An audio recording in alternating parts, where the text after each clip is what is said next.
Saya ini sudah mengadakan penelitian lebih dari 22 tahun. Sehingga menurut saya, daripada kamu tersiok-sok Jurumiyah Imriti Alfiyah, dan itu pun nggak jaminan kamu bisa baca kitab kuning, lebih baik pakai metodologi Arba'in ini. Hanya 40 hari setelah itu dieksekusi. Aku yakin ya, beres itu. 1 tahun kalau dia kelihatan, 2 tahun dia hebat, 3 tahun dia berani megang pondok. Falakot halla, maka sungguh benar-benar terlepas an lisani uqdati sumti, dari lisan an lisani ono ya yo an lisani, dari lisanku, uqdata sumti, ikatan diam, wa tawwaqa,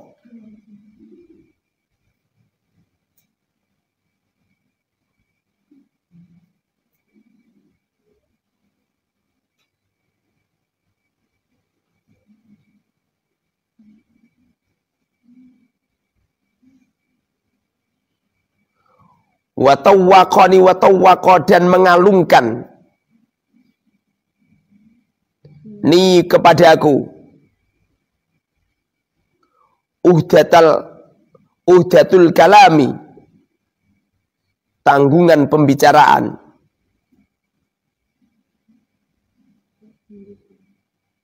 wakiladatan nutki,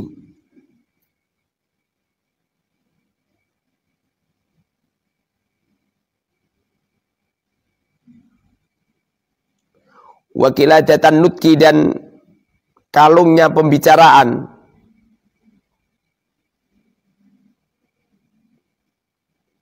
ma anta, selama kamu, musabirun, berkekalan, alaihi pada ma, minal ama, dari buta,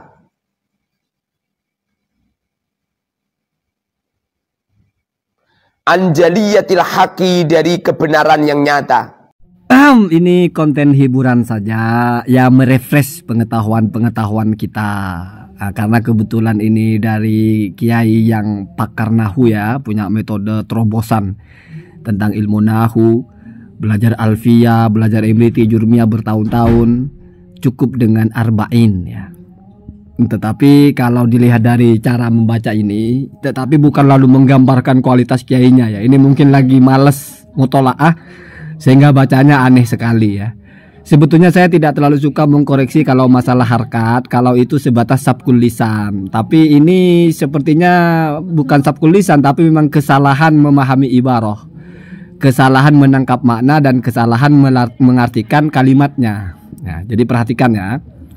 Falaqad hallah, kalau hallah itu dimaknai terlepas, itu sudah berantakan semua ke bawah. Karena di sini fiil fa'ilnya, maf'ul bihnya lengkap. Kalau terlepas itu tidak butuh maf'ul bih. Sama dengan terputus. In qata'a al-hablu, tali terputus. Di situ nggak ada maf'ul bihnya karena tali itu sebetulnya maf'ul bih. Ada yang memutus dia sehingga terputus. Kalau secara makna boleh-boleh saja, tapi siak kalimatnya jadi berantakan. Kalau halla dipaksa diartikan terlepas. Lalu apa makna yang tepat halla? Halla maknanya adalah melepaskan. Kalau melepaskan berarti ada pelaku yang melepaskan, ada yang dilepaskan. Nah begitu ya, perhatikan. Di sini saya juga ada hiburan sedikit ya tentang uqdati ya. Dia akan baca uqdati lalu dibaca uqdatah. Nah kalau dibacanya halla itu terlepas, mestinya uqdatu. Karena yang terlepas itu adalah ikatan untuk diam, uqdatus sumti. Kalau terlepas dibaca uqdatah, berarti kan jadi maf'ul bih toh. Nah kalau jadi maf'ul bih ya nggak sinkron dengan bahasa terlepas. Karena terlepas itu tidak butuh maf'ul bih. Dan dibacanya mestinya uqdatu, jadi fa'ilnya, terlepaslah ikatan. Tapi nanti rancu ke bawah. Ya gitu ya. Jadi dibacanya uqdata. Tapi dibaca uqdatih pun, ini hiburannya ya, itu sebetulnya masih bisa dibenarkan. Dan tidak rusak maknanya.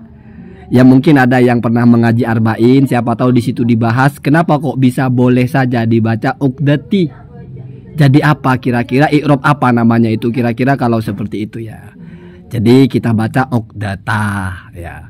Dan melepas dari lisanku kepada ikatan untuk diam atau akad atau kesepakatan untuk diam.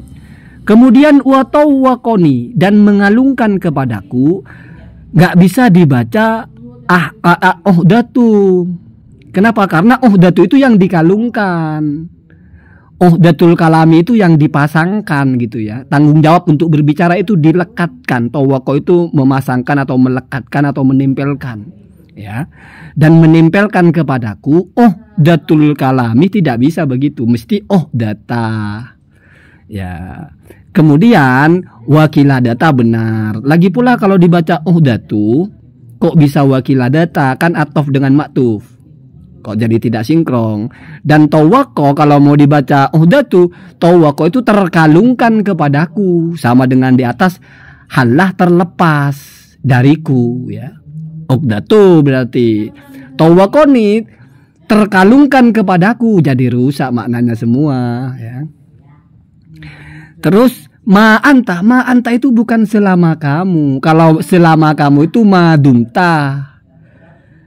Itu berarti ma masdariyah dorfiyah, madumta hayya ai muddati dawami ai muddati hayatika atau dawami hayatika. Jadi ma-nya bisa dibuang diganti masdarnya. Masdariyah bermakna dorof. Ini bukan seperti itu. Ini ma mausul biasa aja, ma sesuatu. Antah yang kamu, itu silatul mausulnya ya. Musabirun terus menerus alaihi atasnya. Nah itu aidnya. Jadi ada domir aid, berarti ma-nya bukan ma masdariyah tapi ma mausulah. Kalau ma masdariyah apa yang mau ditakwil masdarnya? Kan nggak ada fiil setelahnya. Jadi bukan selama kamu, bukan begitu. Minal ama itu lil bayannya. Apa itu ma yang kamu terus menerus, sesuatu yang kamu terus menerus atasnya? Apa itu? Minal ama berupa bersikap bodoh atau berupa kamu tidak tahu, buta ya. Anil anjaliyatil haqi kepada kesesatan yang nyata. Jadi artinya begitu, sikap kamu itu yang terus menerus buta kepada kebenaran telah melepaskan ikatan saya untuk diam. Artinya sebelumnya Al-Ghazali diam, tapi ikatan untuk diam itu terlepas, diganti kalung berupa tanggung jawab untuk berbicara. Makanya kiladatan nutki itu ya maknanya sama. Beban atau tugas untuk berbicara gitu ya. Dia itu tanggung jawab. Kiladah kalung atau ikatan lah, semacam pin kalau kita mungkin ya. Pin atau name tag lah bahasa gampangnya gitu ya. Untuk berbicara. Artinya harus saya kritik kamu itu gitu. Karena kamu terus-menerus buta kepada kebenaran. Lalu mana failnya? Ya emma itu failnya. Jadi halah telah melepas ya an lisani dari lisanku uqdatas sumti, ikatan atau ketetapan atau kesepakatan untuk diam. Apa yang melepas? Ma anta bihi ma anta musabirun alaihi minal ama anil haq anjaliyatil haqi, yaitu sesuatu yang kamu terus menerus melakukannya. Apa sesuatu itu? Yaitu buta kepada kebenaran gitu Pak.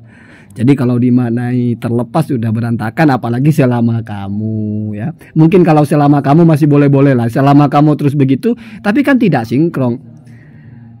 Ini kan satu peristiwa, ada perubahan sikap Al-Ghazali. Awalnya kita diam, ada uqdatus sumti an lisani, ada ikatan atau ada ikatan untuk diam, ada komitmen untuk diam. Tetapi sikap kamu yang terus-menerus buruk seperti itu, buruk berupa kamu buta kepada kebenaran, sudah menegasikan atau menanggalkan atau mencopot atau membatalkan akad saya untuk diam. Dan bahkan itu membuat saya ini dikalungi tanggung jawab untuk berbicara. Jadi semuanya itu maf'ul bi, uqdata dan juga uhdata itu maf'ul bi, wakiladata itu maf'ul bi. Failnya mana? Yang paling bawah. Mestinya orang kalau sering baca kitab itu ada fil ya. Kalau mengalungkan terus setelah itu kalung, tidak mungkin kalung itu jadi fa'il, nggak mungkin dibaca rofa. Mana ada kalung mengalungkan, kalung ya yang dikalungkan, kan begitu gampangnya. Terus kalau terlepas, ya berarti setelahnya fa'il. Ya, kenapa? Karena kalau terlepas itu nggak butuh maf'ul bih. Kok terlepas kepada? Mestinya uqdatu.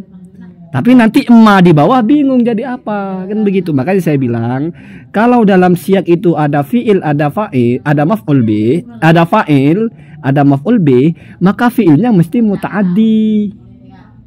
Berarti melepaskan. Kalau terlepas, nanti maf'ul bihnya ini mau dijadikan apa gitu ya. Oh ya, barangkali ada yang bisa menjelaskan kalau dibaca uqdati itu boleh, silahkan ya di komentar ya. Mungkin bisa tanya kepada pak gurunya itu, pak kiainya itu ya. Itu saja hiburannya. Saya tidak menghakimi pak kiai ini nggak bisa baca kitab, nggak terbiasa saja. Mungkin apalagi yang dibaca Ihya. Ihya itu karya Al-Ghazali, Pak. Orang yang sangat cerdas, jenius. Orang cerdas dan jenius itu memang sudah menjadi wataknya menulis sesuatu itu tidak ringkes. Jumlahnya juga agak rumit. Makanya seperti ini, filenya mana ini kok jauh? Di belakang filenya. Yang disebutkan di atas fi'il, maf'ul bi, fi'il, maf'ul bi, baru ada filenya di bawah. Nah kalau nggak jeli bacanya, akhirnya ya jadi seharusnya makna muta'addi, melepaskan, malah dianggap terlepas. Begitu ya.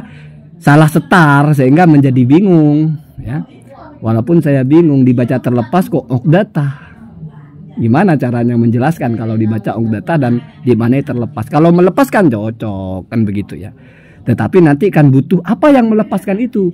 Di paling bawah itu ma anta musabirun alaihi, sesuatu yang kamu terus-menerus atasnya. Apa itu? Minal ama, yaitu berupa bodoh atau buta atau tidak melihat atau tidak memperhatikan anjaliyatil haqqi, kepada keterangan kepada keburukan yang kebaikan yang sangat nyata ya.